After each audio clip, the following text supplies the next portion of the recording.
बिस्मिल्लाहिर्रहमानिर्रहीम। देखिए, मैंने आपको पहले ही बताया, पहले लेक्चर में, ये दूसरा लेक्चर है मेरा फिजिक्स का फर्स्ट ईयर का।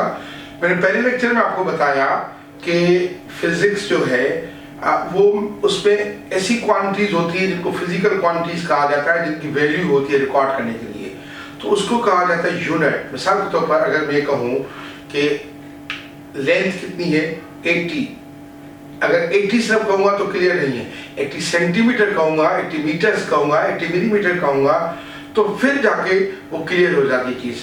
तो हर फिजिकल क्वांटिटी को एक यूनिट्स की ज़रूरत होती है। पहले यूनिट्स जो थे, पहले जिस तरीके से पहले यूनिट्स दिए गए वो इस तरीके से यूनिट्स दिए गए थे कि कभी मिसाल के तौर पर इंसान के फुट को लिया गया, पाँव को लिया गया, तो कोई इंसान लंबा था, कोई छोटा था, तो वो मुख्तलिफ यूनिट्स हो गए। कभी ऐसा हुआ कि बादशाह सलामत जो मुल्क का होता था उसके वेस्ट को यूनिट लिया जाता था लेंथ का, या उसके मास को यूनिट लिया जाता था, तो वो मुख्तलिफ चेंज हो जाते रहते थे। तो 1960 में 1960 में साइंटिस्ट मिलकर बैठे और इन लोगों ने एक सिस्टम डिवाइस किया जिसको कहा जाता है एसआई यूनिट्स। एसआई यूनिट्स का मकसद होता है सिस्टम ऑफ इंटरनेशनल यूनिट्स। मैं जरा आपको कंप्यूटर पे लेके चलता हूँ। देखिए ये एसआई यूनिट्स, एसआई यूनिट लिखेंगे हम ऐसे, एसआई यूनिट्स। डॉट लिखना गलत होता है, देखिए एस डॉट आई यूनिट्स लिखना गलत है, ये मैं इसके रूल्स में डिस्कस करूंगा। एस डॉट आई यूनिट्स आप नहीं लिख सकते, सब आप एस आई यूनिट्स ऐसे लिखेंगे। देखिए ये होता है सिस्टम ऑफ इंटरनेशनल यूनिट्स, इसको कहते हैं। इस बेसिकली इनका जो है, इनमें तीन चीजें होती हैं, जो इसके यूनिट्स होते हैं वो तीन होते हैं, तीन टाइप्स के यूनिट होते हैं। और चौथी टाइप जो इसमें फोर्थ में कह सकता हूँ एसआई यूनिट्स का ऐसा होता है प्रीफिक्सेस, उसके बारे में मैं आपको बताऊंगा। प्रीफिक्सेस होता है, एक ये तीन तो लिखे हैं मैंने, 1 2 3 देखें। एक है बेस और फंडामेंटल एसआई यूनिट्स, ये टोटल 7 है। बेस और फंडामेंटल एसआई यूनिट टोटल 7 है, डिस्कस करता हूँ मैं इसके बारे में। और ये सप्लीमेंट्री यूनिट्स 2 होते हैं, और जो तीसरे होते हैं ड्राइव यूनिट्स होते हैं, ये बेसिकली मैनी होते हैं, बहुत ज़्यादा होते हैं, जिनमें 39 ऐसे हैं जिनकी स्पेशल नेम्स हैं आफ्टर सम साइंटिस्ट। अच्छा, आज के लेक्चर में, इस लेक्चर में ये पहले ये दो डिस्कस करूंगा, बेस और फंडामेंटल एसआई यूनिट्स और सप्लीमेंट्री एसआई यूनिट्स। इनको ड्राइव यूनिट्स को, और ये प्रीफिक्सेस हैं, इनको मैं बाद में डिस्कस करूंगा। बेसिकली प्रीफिक्सेस यूनिट्स में नहीं आते, लेकिन ये एसआई यूनिट्स का हिस्सा जरूर है। तो आए जरा बेस यूनिट्स में चलते हैं। बेस और फंडामेंटल यूनिट्स क्या होते हैं? देखिए बेस और फंडामेंटल यूनिट्स बेसिकली हम ये कहते हैं कि ये होते हैं बेस क्वांटिटीज के। क्या है कि फिजिक्स में बेस क्वांटिटीज होती हैं। बेस क्वांटिटी क्या है? आप बेस क्वांटिटी को समझने की कोशिश करें कि बेस क्वांटिटी का आपको कंसेप्ट होता है, लेकिन आप उसको डिफाइन नहीं कर सकते। देखिए तो लिखा है these units are of base और फंडामेंटल क्वांटिटीज। ये बेस या फंडामेंटल क्वांटिटीज के यूनिट्स होते हैं। A fundamental quantity is that quantity which is very difficult to define. Fundamental quantity वो quantity होती है जो बहुत difficult होती है डिफाइन करना, उसको आप डिफाइन कर नहीं सकते, किसी और को नहीं बता सकते। आपको कंसेप्ट जरूर होता है, लेकिन आप नहीं बता सकते किसी और को। मिसाल के तौर पर मैं आपको कहूँ कि टाइम से क्या बुला दे, what is time, what do you understand by the term time.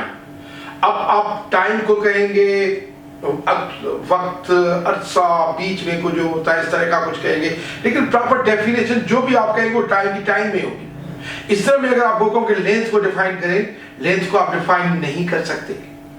फिर आप डिस्टेंस पे टाइम में बात करेंगे या उसका बात करेंगे। टोटल ऐसी 7 ऐसी क्वांटिटीज हैं जिनको कोई भी डिफाइन नहीं कर सकता, ठीक है। तो इसमें कुछ ऐसी क्वांटिटीज मैं डिस्कस करता हूं अभी, जिसपे बताऊंगा कि ये इसमें किस तरीके से, कुछ की डेफिनेशन बहुत मुश्किल तरीके से दी गई है, लेकिन वो यानी डिफिकल्ट है डिफाइन करना, फिर भी वो भी परफेक्ट डेफिनेशंस नहीं है, ठीक है। देखिए मैं ये बात कर रहा हूँ कि देयर आर 7 बेस और फंडामेंटल क्वांटिटीज। देखिए 7 बेस या फंडामेंटल क्वांटिटी आपको याद होनी चाहिए, एग्जामिनर्स पूछते हैं। Length, mass, time, electric current, thermodynamic temperature, amount of substance, division intensity. अब इनकी नोटेशन क्या है? देखिए नोटेशन का मकसद है कि फिजिक्स में जैसे उनको डिनोट किया जाता है, आप देखिए लेंथ को या एल से करते हैं, एक्स से भी करते हैं, वाई से भी करते हैं, डी से भी करते हैं, एस से भी करते हैं, एक्सेट्रा।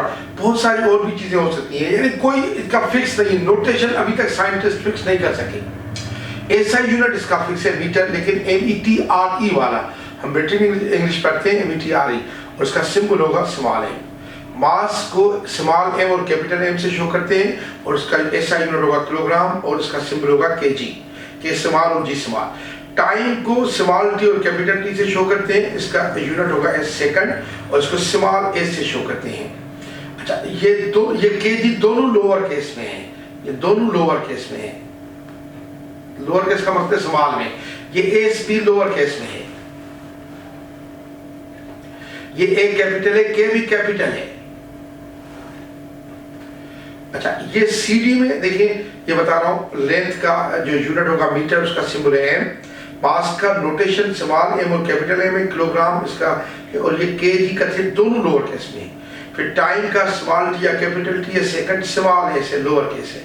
फिर इलेक्ट्रिक करंट आई कैपिटल से भी शो किया जाता है, स्मॉल से भी। इसको एम्पियर, जब एम्पियर लिखेंगे तो स्मॉल ए से लिखेंगे पूरा में। इसके बारे में एक और वीडियो बताऊंगा कि हम यूनिट्स को जब वर्ड्स में लिखते हैं तो कैसे लिखते हैं, और इसका कैपिटल ए सिंबल होगा। फिर थर्मोडायनामिक टेम्परेचर टी से भी किया जाता है, स्मॉल टी से, कैपिटल टी से भी, थीटा से भी। ये है बेसिकली थीटा पढ़ा जाता है इसको, थीटा। तो ये केल्विन स्मॉल कैसे लिखते हैं, और ये नाम है साइंटिस्ट का, और तभी स्मॉल कैसे आएगा, वरना के कैपिटल लिखेंगे तो केल्विन जो है वो साइंटिस्ट का नाम बन जाता है, और इसका सिंबल होगा कैपिटल की। फिर अमाउंट ऑफ सब्सटेंस को एन से शो करते हैं, इसका सिंबल ऐसा यूनिट होता है मोल, और उसका सिंबल है MOL, ई नहीं आता सिंबल में। अच्छा, ल्यूमिनस इंटेंसिटी, इसको फाई पढ़ते हैं, फाई, PHI, इसको पढ़ते हैं फाई। ये फाई होता है, देखें फाई, इसको कैंडिला है इसका नाम, और इसमें CD दोनों स्मॉल है, दोनों लोअर केस में है। तो आप देखिए, ये आप हमारे थे बेस क्वांटिटीज, उसके नोटेशन और SI बेस यूनिट्स इसके थे। अच्छा, उसके बाद आते हैं हमारे दो सप्लीमेंट्री यूनिट्स। देखिए, सप्लीमेंट्री यूनिट्स क्या होते हैं कि बेसिकली ये न हमारे बेस क्वांटिटीज में आते हैं, बेस यूनिट्स में आते हैं, और न ही हमारे ड्राइव में आते हैं।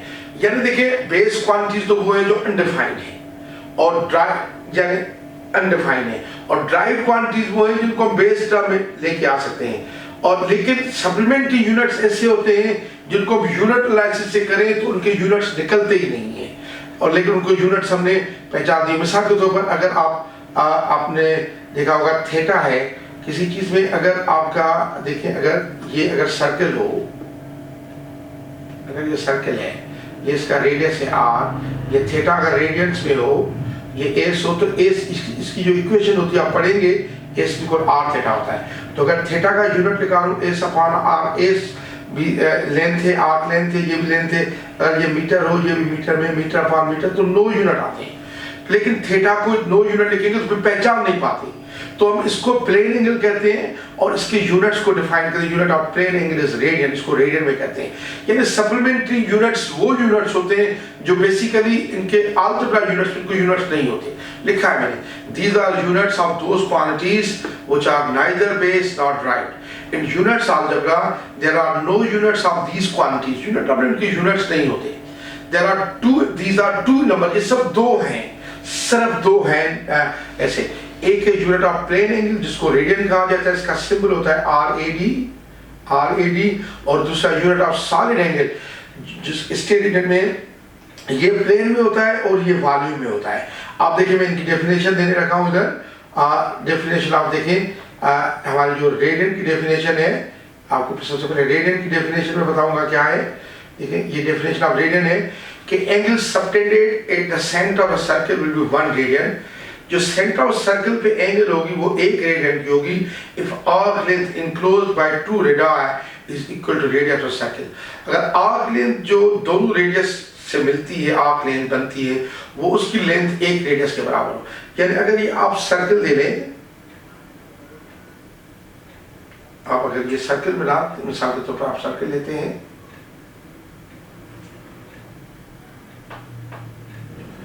ये आपने सर्कल लिया, एक मिनट, ये थोड़ा सा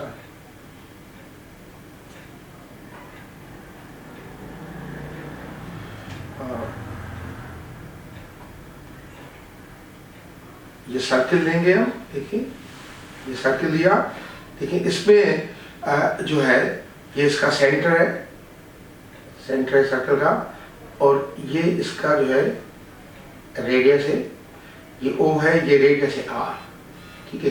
इधर जाहिर बात है कि ये आर्क लेंथ, ये भी R है, ये दो रेडाई हैं, ये आर्क लेंथ है, ये आर्क लेंथ है।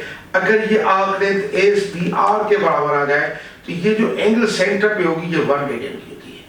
यानी एक सेंटर पे ये भी रेडियस है, ये भी रेडियस है, दो रेडियस जो एक आर्क लेंथ बनाते हैं, अगर इस आर्क लेंथ की लेंथ वही उसके रेडियस के बराबर आ जाए तो हम कहेंगे ये 1 रेडियन है। और 1 रेडियन तकरीबन 1 रेडियन जो बराबर होता है एंगल में, वो तकरीबन होता है 57.3 डिग्री के, 57.3 डिग्री बराबर होता है। और एक पूरे सर्किल में जो रेडियंस होते हैं 2 पाई रेडियंस होते हैं, तो मैं ये कह सकता हूँ कि 360 डिग्री जो होता है, 360 डिग्री वो होता है 2 पाई रेडियंस के बराबर। तो 2 पाई रेडियंस के जब ये बराबर होता है तो मैं ये कह सकता हूँ कि पाई रेडियन जो होगा वो होगा 180 डिग्री के। तो 1 रेडियन जो होगा 180 डिग्री अपॉन पाई के। अगर आप ये 180 पाई की वैल्यू वही होती है 3.142 करेंगे तो तकरीबन आपका 57.3 डिग्री आ जाता है। तो आप देखिए तकरीबन ये 60 डिग्री, आप रफली समझें कि जो 60 डिग्री की एंगल होता है, रफली एग्जैक्ट तो 57.3 डिग्री है, रफली 60 डिग्री का जो एंगल होता है वो 1 रेडियन होता है। आप देखिए उसके बाद स्टेट रेडियन, इसकी सब डेफिनेशन हमारे कोर्स पे है और ज़्यादा नहीं है। डेफिनेशन ऑफ स्टेट रेडियन ये है कि angle subtended in the centre of the sphere will be 1 steradian. जो एंगल सबटेंडेड सेंटर में 1 स्टेट रेडियन होगा if cross sectional area of the cone at surface is equal to square of the radius. यानी cross sectional area जो cone बनेगा centre पे, उसका cross sectional area जो होगा वो हमारा एक यानी रेडियस के स्क्वायर के बराबर आ जाए। अगर आप देखिए मिसाल के तौर पर ये पूरा स्फीयर ले लेते हैं, सपोज ये स्फीयर लिया, आप इसको मिसाल के तौर पर मैं शेड कर रहा हूँ, देखिए ये पूरा शेडेड है, सपोज ये शेडेड है, तो ये स्फीयर बन गया, ये सेंटर है। तो आप देखिए कि ये इधर अगर ये सरफेस है, सरफेस पे ये कोन बन रहा है, ये सरफेस पे ये भी आर होगा रेडियस, ये भी आर होगा, ये सेंटर है। ये देखिए ये सरफेस के एरिया को मैं ब्लू से शेड कर रहा हूँ, ये ब्लू ये एरिया है।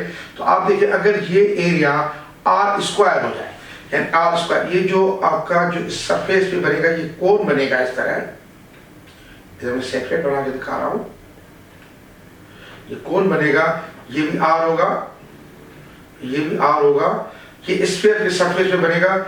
और ये जो एरिया है इसका क्रॉस सेक्शन एरिया, ये अगर आर स्क्वायर हो जाए तो हम ये जो सॉलिड एंगल होगा ये हम कहेंगे ये 1 स्टेट रेडियन है, इसका सिंबल होगा SR। तो स्टेट रेडियन की डेफिनेशन ये हुई कि angle subtended at the centre of the sphere will be 1 steradian if cross section area of the cone at surface equal to square of the radius. Thank you very much.